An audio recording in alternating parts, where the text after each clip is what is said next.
It's a classic comic book from the 60s and 70s, and one that just always sort of held a special place. And when we heard this was available, my partner Alan Freedland and I just really jumped at the chance and found a way to kind of adapt it to modern times. We've known these guys, they've done some comedy, and we've worked in comedy. We knew these from the comedy world, and we found out they were actually looking at the same property at the same time, and we said, you know what, 4 heads are better than 2. That's true. And we'll find out if that's true, but... It's not. No, we're ruining it. I'm Adam Devine. I'm a producer and voice actor.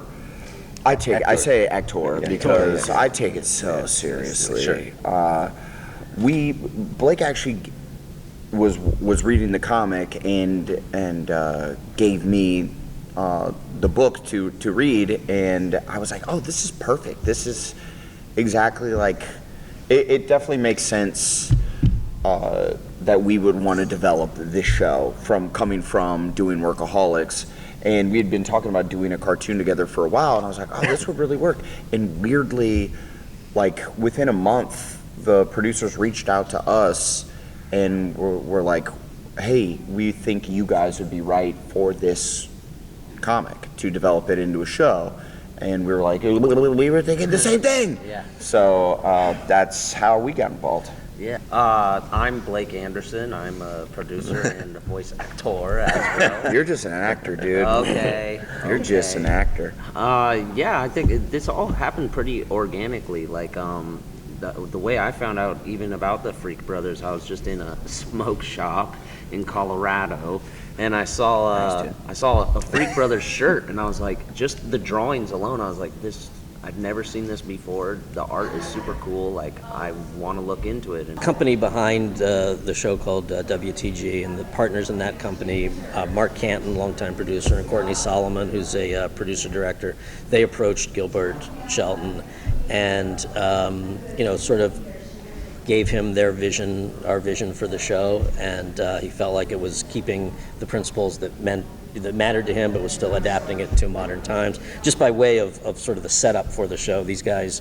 in 1969, right after Woodstock, smoke a really ridiculous strain of weed, end up falling asleep for 50 years, wake up for the 50th anniversary of Woodstock, and they haven't seemed to age at all, their cartoons, and they find themselves in 2019. So that was sort of the premise, and he liked that because he didn't necessarily want to do an animated show that took place in 69, but we still wanted to keep the essence of the characters. So they haven't been able to experience the world in those 50 years, so they still are who they are, and now they have to, adapt to modern times. So we're trying to keep the characters true to who they were. I mean, they have the same sort of attitudes, the same sort of, flaws and comic personalities. So, and they're going to be drawn to look very much the same. So we're definitely trying to honor who the characters were and what the essence of the comic was, just to place it in modern times. And if you didn't know the Freak Brothers before, you'll fall in love with them because they're kind of men children, and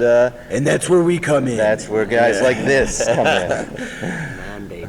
It is cool. Like, we met a few people just doing interviews today that like older guys in their 60s that were like, oh my God, I'm so excited you guys are doing this. And I'm working on this show right now, HBO show called The Righteous Gemstones, and my co-star is John Goodman, and he sees me reading the comic in my cast chair in between setups, and he was like, oh my God, the Freak Brothers? Oh, I had so many of their comics. I love those. And I was like, I'm turning it into a cartoon, and he was like so excited. So it'll be cool. We'll get like the stoner dad crowd, and then hopefully their kids will love it too. So hardship. I don't know if that would be it is so rough out there in the air-conditioned booth. No, I love it. And we've both done a bunch of animated work, and it's just so much fun. And what I like so much about it is on a show, on a movie or a TV show, you only get a few shots at the scene, and you end up having to move on, and you hope you got it.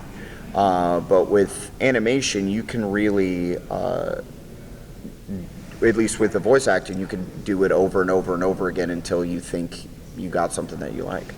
Yeah, any kind of voice acting is really fun because as an actor or actor, you can really experiment with the lines and just like, yeah, you could just take it over and over. You could take it one really weird way and then be like, I want to do it this way, but there's really. And then the director's like, don't do it that way. And then do it a better way. Do a better job.